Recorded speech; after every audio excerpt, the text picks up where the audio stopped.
Olá galera, boa noite mais uma vez. Para mim é boa noite, para vocês boa tarde, bom dia, tá? Vamos aí para nossa aula 2 de Teoria Geral Política, tá? Para quem não se lembra, ou pelo amor de Deus, antes de mais nada, vocês só assistam essa aula se vocês viram a 1, né? Então, nós estamos falando sobre partido político, nós já estamos ali no G4, né? Então você já tem que ter chegado lá. Leia o texto, tá? Partidos políticos, apostila 3, Sociologia. Assista a aula passada, faça a folhinha de exercício. Na aula que vem eu vou resolver a folhinha de exercício com vocês, eu vou fazer um vídeo corrigindo ela. Então eu ia fazer isso na sala mesmo, tá? Então para ajudar vocês até na véspera da prova. Então semana que vem eu vou fazer uma videoaula de correção. Então tenta já para semana que vem ter aquela listinha de exercício prontinha, garimpada para eu mandar mais para vocês. Beleza? Tá?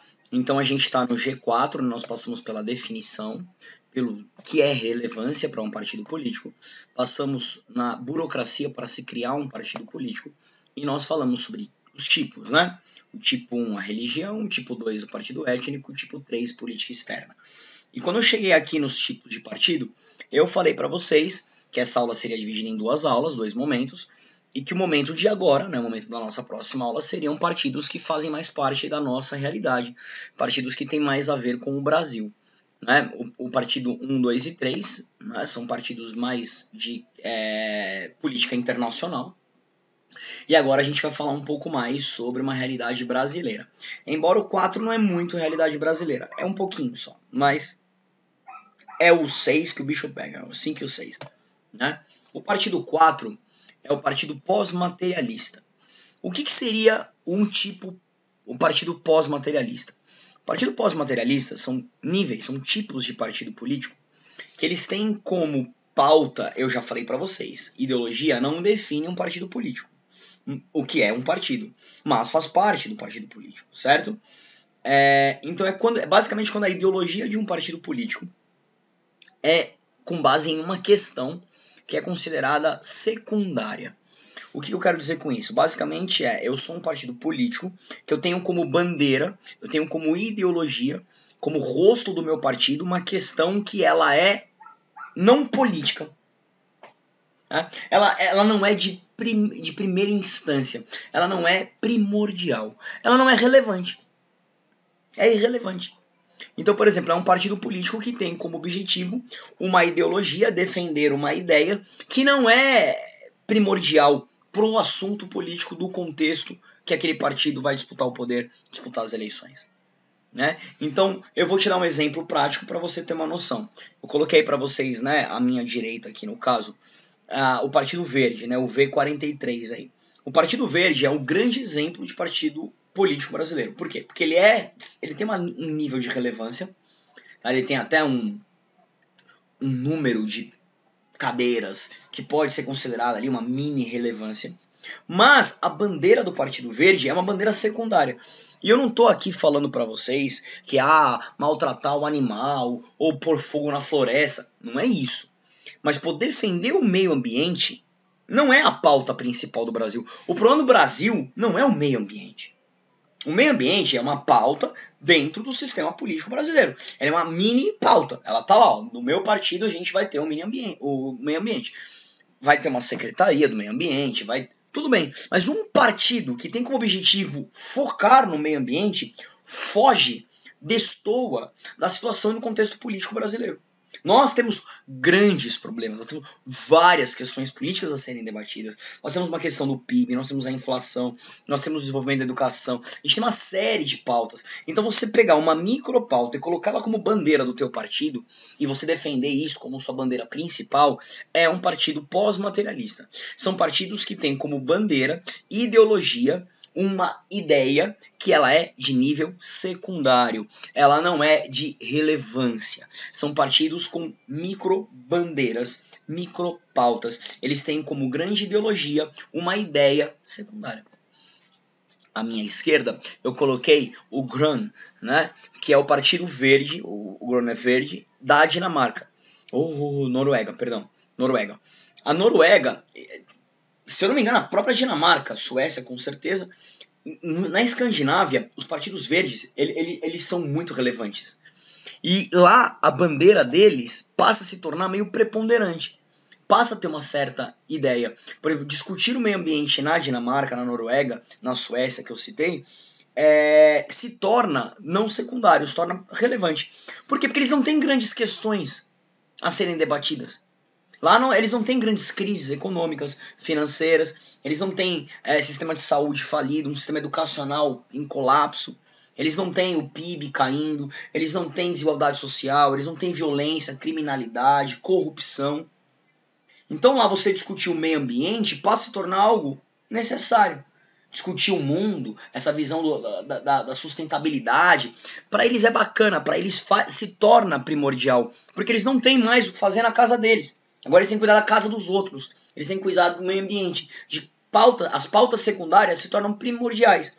Por quê? Porque as primordiais já foram resolvidas. Né? Então, os partidos verdes na Europa são partidos com relevância e são partidos que não são pós-materialistas. Se tornariam partidos de causa mesmo, partidos relevantes, que tem uma causa a resolver. Na questão, no Brasil, não. Aqui seria um partido irrelevante. Né? Relevante com cadeiras, mas irrelevante na pauta. Tudo bem? G4, partido tipo 5. Coloquei aí a bandeira do PT. O PT é o grande símbolo dos partidos catch-all. O que é um catch-all?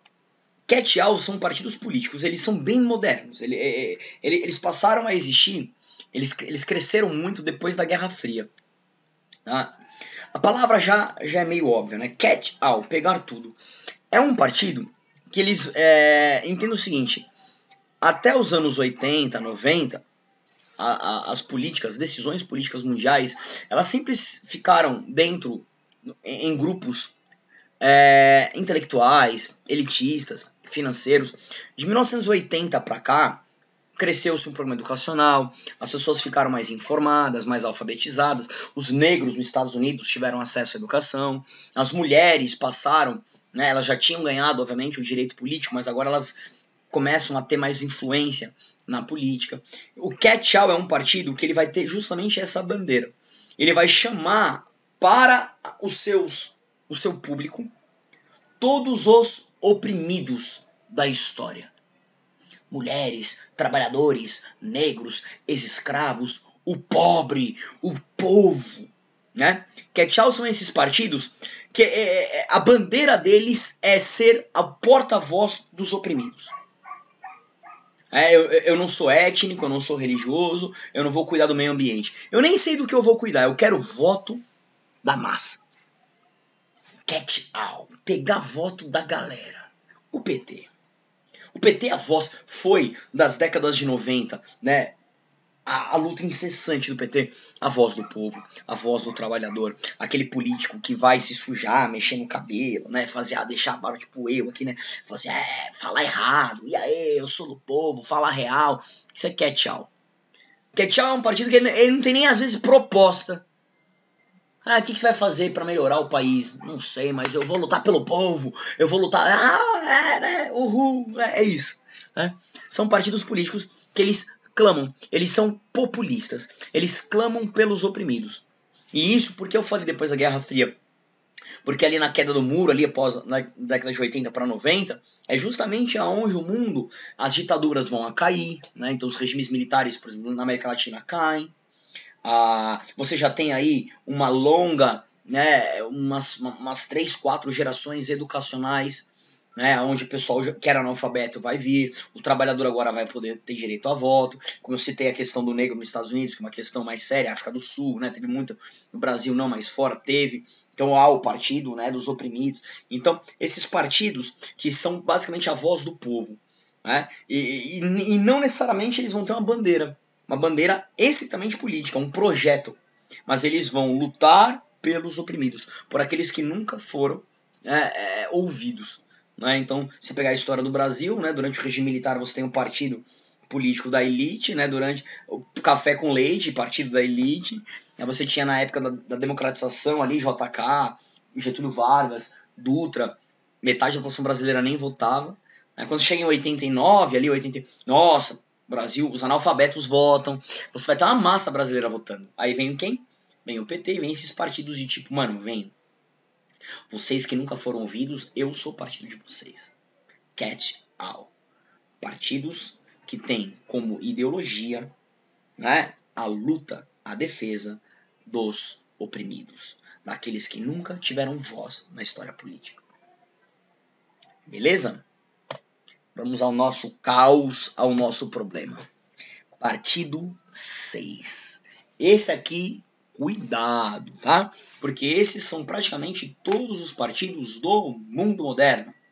Se pegar o mundo de hoje, inclusive o próprio PT hoje, ele é catch-all e o 6. Esse 6, todo mundo tem que ser um pouco. Porque aqui é o partido que é de fato o partido que tem a bandeira, que tem a ideologia, que é primária, relevante. Tá? Vamos lá. Esses tipos de partido que a gente vai falar agora é o partido socioeconômico. Então são partidos que vão ter como ideologia programas sociais e programas econômicos, que são tidos como programas principais, relevantes, primordiais. Contrário da pós-materialista, que são programas secundários. Então são os partidos que defendem as questões mais relevantes da política, que é a política econômica e a política social. Certo? Por isso chama partido de política socioeconômica. Certo? É o partido básico, é o partido normal. Embora entendê-los no Brasil é um pouco complicado. Mas vamos lá. A gente tem que tomar muito cuidado, porque esses partidos, engasguei, eles foram apelidados durante aí um período histórico, e nós ainda hoje temos esse vício, de chamá-los de esquerda e direita. Então quando eu colocar numa prova, ou perguntar para vocês, e aí galera, que partido é esse? É o de esquerda. Você não vai falar isso. Esquerda e direita é um apelido, é um termo que quer dizer alguma coisa. Você pode até focar no esquerda e direita como estratégia de decorar, de entendimento. Mas você não escreve isso, você não usa isso num debate político. Pelo amor de Deus. Os partidos socioeconômicos são dois tipos. E não é a esquerda e a direita. Então a gente vai dar nomes à esquerda e à direita. Ok? Eles têm características. Isso aí tem um apelido. E esse apelido é bem controverso, porque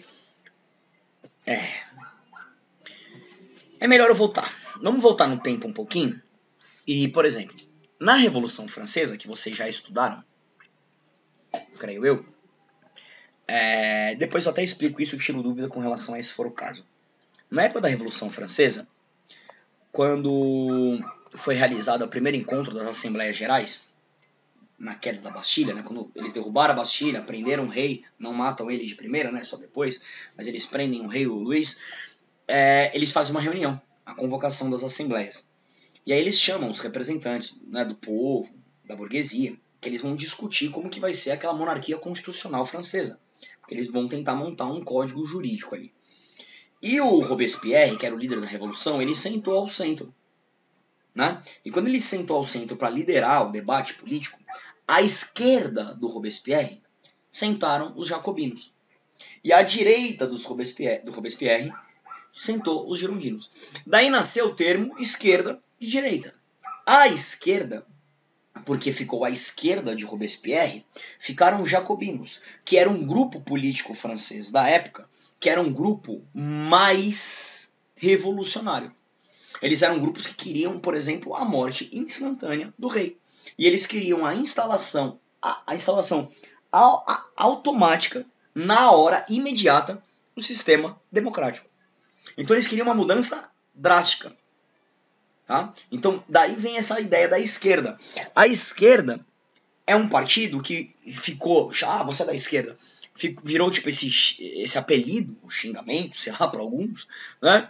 de um político ou alguém que defende uma política de grandes transformações, uma política radical de mudanças drásticas. E como os jacobinos queriam essas mudanças para a época de caráter democrático, de direito do povo, de direitos humanos, né? Eles estavam muito no campo do Rousseau, que a gente vai estudar em filosofia, no campo dos direitos humanos, da igualdade de direitos, né? Então, quem geralmente defende isso é a esquerda, né? Então, ficou assim, então você são os protetores do povo, tipo o Cat Al, né? O PT, por exemplo, é um partido apelidado de esquerda no Brasil, por conta dessa característica dele de querer mudanças radicais em defesa do povo.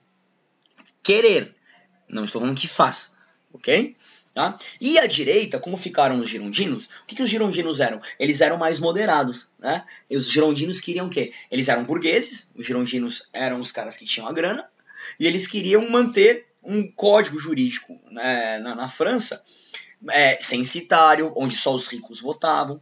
Eles queriam um código de propriedade privada, roubar terras da igreja, terras da nobreza, entregar para eles investirem em construção de um capitalismo. Inclusive, são eles que justamente vão dominar o poder. Se você lembrar da Revolução Francesa, como a Revolução Francesa termina? Com o diretório, um golpe dos girondinos e a criação de uma ditadura napoleônica para o capitalismo, para os burgueses. Tá? É uma revolução burguesa. Então os girondinos vão vencer essa batalha. Mas ficou esse apelido. Quem senta à direita do Robespierre é a burguesia. É o burguês. É o cara que vai querer focar o quê? Para as classes dominantes. Aquele que não quer muitas mudanças, que quer mais conservar o poder nas mãos dos ricos. E aí vira essa batalha, né, de povo contra patrão, né? Direita e esquerda. Ficou esse apelido. Isso durante a Guerra Fria foi institucionalizado pela visão do capitalismo e do comunismo. Aí você já meio que desvirtuou a ideia de direita e esquerda da Revolução Francesa. Essa esquerda e direita ganhou outra visão. Ganhou uma visão de direita, burguesia, capitalismo. Esquerda, povo, socialismo. E aí na Guerra Fria, essa direita e essa esquerda se polarizou nessas duas bandeiras, que já difere bastante da visão jacobina, que os jacobinos não são socialistas. Né? Mas o socialismo, por ser um sistema mais voltado ao povo, mais voltado ao trabalhador, ele encaixa na visão da esquerda. Né? E isso parece que se institui até hoje. Né? Então, o problema é que quando você fala em esquerda-direita na época da França, na época da Guerra Fria, mas hoje é complicado. Né? Porque, por exemplo, não tem mais socialismo no mundo. Né? E as questões dos jacobinos eram questões específicas para a França. Né? Então, hoje você tem, na verdade, uma nova esquerda e uma nova direita. Então, isso é muito mais apelido. E aí as pessoas confundem, porque esquerda e direita na França, esquerda e direita na Guerra Fria, esquerda e direita hoje, são questões diferentes. Um cara de esquerda hoje não é necessariamente um socialista ou um radical jacobino. Tá? E um cara de direita hoje não é necessariamente o capitalista nato da Guerra Fria e nem os girondinos da Revolução Francesa defendendo uma ditadura napoleônica. Então a gente tem que tomar cuidado, porque as pessoas pegam um apelido e aplicam nele em qualquer contexto e acham que aquilo serve. Então tem que tomar cuidadinho com isso aí, velho. Muito cuidado. Não é assim. Não é uma coisa tão gratuita, uma coisa tão simples. Tudo bem?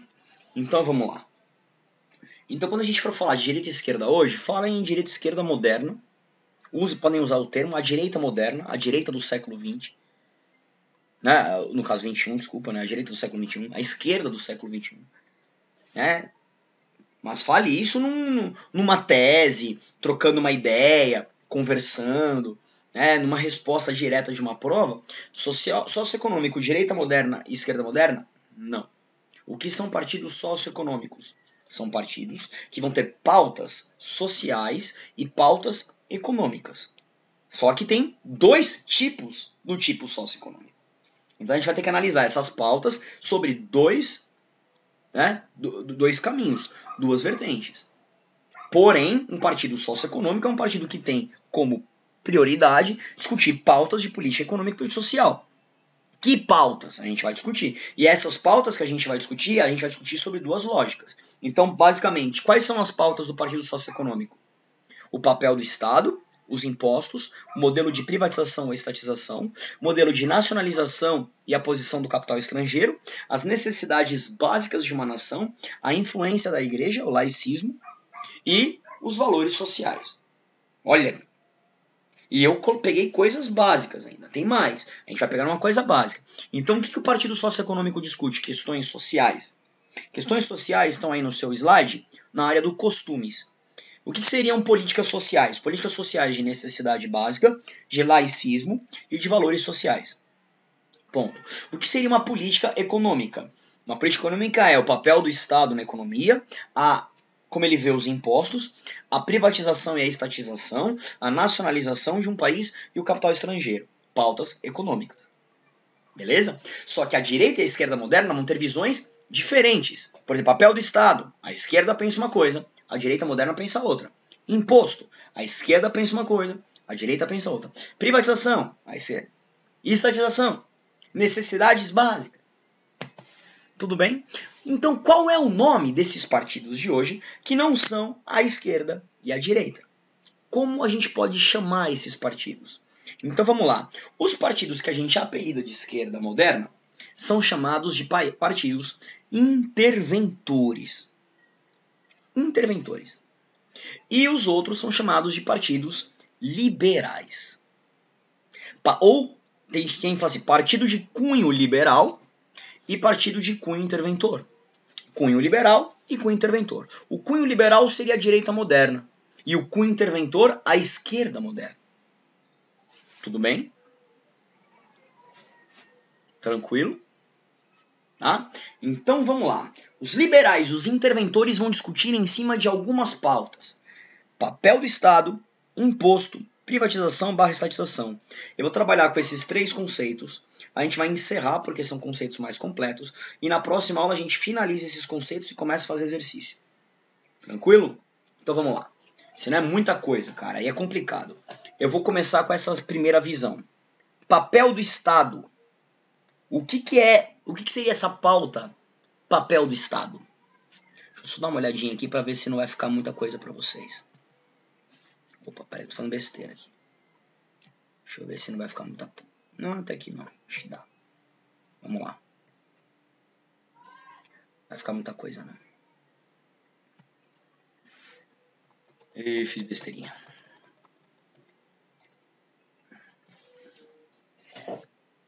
Aqui basicamente é o seguinte. Olha, e é justamente essa pauta que vai definir o liberal do interventor.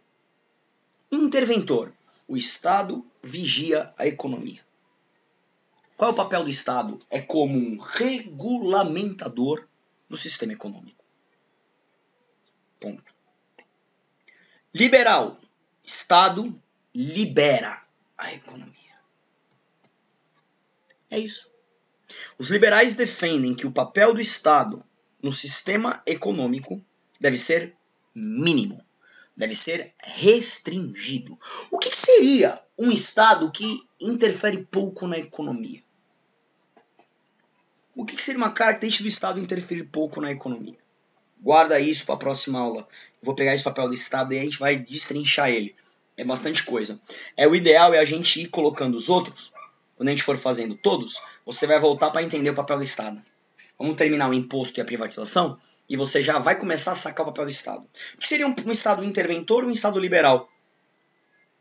Se eu te definir agora, eu vou te contar todo o enredo do filme. Espera um pouquinho. Impostos. Vamos lá. O que seria impostos? Os impostos, você tem 2 tipos de impostos. Você tem o imposto de dentro de um país, um imposto nacional, que o país taxa o próprio país. E você tem o imposto internacional, em que o país taxa outros países, ou taxa o mercado. Tá? Por exemplo, por que um país taxaria outro país ou o mercado? Para juntar dinheiro, geralmente. Então, por exemplo, a gente fala muito isso, né? O Nike sai dos Estados Unidos e chega no Brasil, mas lá ele custa 400 e aquele custa 2.000. Não, aquele custa 400. Os 1.600 é do Estado. O governo taxa. Por que o governo taxa? Por 2 motivos. Primeiro, para engordar cofre. Para juntar dinheiro. É assim que o governo ganha dinheiro. Taxando produtos de fora. Ok? Ponto. Segundo, para ter recurso, né? Segundo, para proteger o mercado interno. Se o Nike aqui custar menos do que o feijão brasileiro, você vai, amigão, comer Nike. Você não vai comprar feijão. E o preço do feijão vai cair. Porque eu não vou pagar a mesma coisa. O feijão não pode custar a mesma coisa que o Nike. Pro feijão custar 10 reais e ser um produto nacional, um produto brasileiro, o Nike tem que ser 400 pau, velho. Ou 2.000. Eu não posso equiparar os preços. Então, se um produto estrangeiro ele vem muito barato pro Brasil, as pessoas vão comprar o produto estrangeiro e vão dar lucro para a empresa de fora. E ainda vai desvalorizar os produtos nacionais. Porque se um produto que vem de fora é barato, por que um produto que é produzido no Brasil vai ser caro? Então é uma forma de enxugar a economia. O próprio governo, ele taxa os produtos de fora para arrecadar dinheiro e para equilibrar o próprio mercado, para fazer com que o produto do país seja um produto valorizado perante o mercado internacional, porque senão você avacalha o próprio produto. Se você traz e ficar trazendo os produtos de fora barato, e os produtos de fora geralmente são mais tecnológicos, são importados, né? Só o fato de ser importado pra gente é melhor já. A gente não compra o produto nacional. Se chega aqui a Nutella barata e o chocolate, o pão, né, brasileiro, mais caro que a Nutella, amigão, qual é a lógica? Eu tenho que equilibrar o mercado, eu tenho que ter mercados para todos os lados, para todos os gostos, sempre dentro de um sistema econômico. Certo? Isso é o quê? É um sistema de intervenção do Estado. O que os liberais pensam? Que o Estado não tem que interferir em nada. Que tem que ter o que a gente não chama de livre mercado. Mercado livre. Não tem que taxar.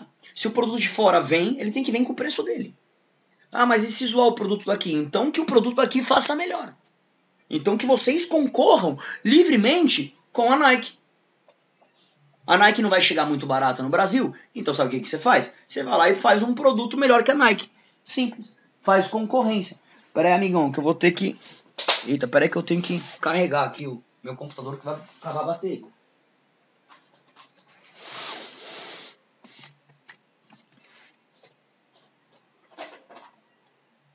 Hã?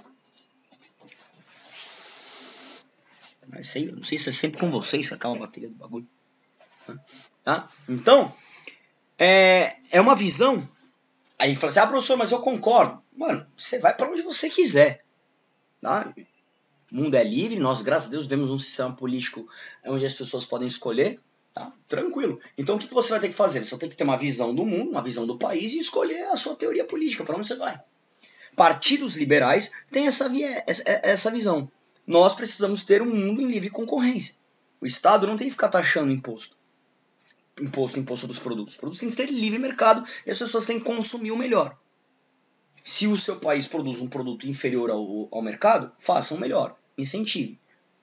Então o Estado ajuda o trabalhador a fazer um produto que tenha essa concorrência. De acordo com os interventores, não dá, porque o Brasil não tem tecnologia para isso. Eu ia falar, se você deixar a Nike vir aqui concorrer com o tênis brasileiro, vai falir a fábrica brasileira. Então tem que incentivar o brasileiro a fazer melhor que o Nike. Como? Com o quê? Da onde? Com o quê? Então tem que investir em educação. Entendeu? Então tem essa questão. Se o Estado não intervir, se o Estado não entrar, a gente vai falir empresas nacionais, porque as empresas nacionais não têm condição de concorrer. Então vamos dar condição para ela? Tá, legal, como? Qual projeto? Ô seu liberal, senta aqui comigo, me dá um projeto então. Você não quer que a gente...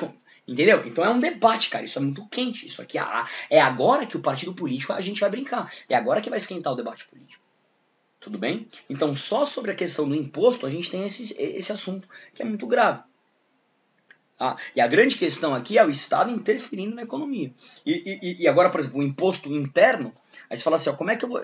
Então, se eu taxar muito o meu próprio povo vai ter menos dinheiro para investir e abrir o mercado. Eu tenho uma lojinha, eu tenho uma mercearia, se eu pago muito imposto para o governo, eu deixo de pegar esse meu dinheiro e pagar mais para os meus trabalhadores. Eu deixo de pegar esse dinheiro e, por exemplo, abrir uma mercearia nova, comprar uma nova máquina, reformar a minha mercearia, deixar ela mais moderna. Aos olhos dos partidos liberais, se eu taxo muito o povo paga muito dinheiro para o governo e sobra menos dinheiro para o povo melhorar a própria situação.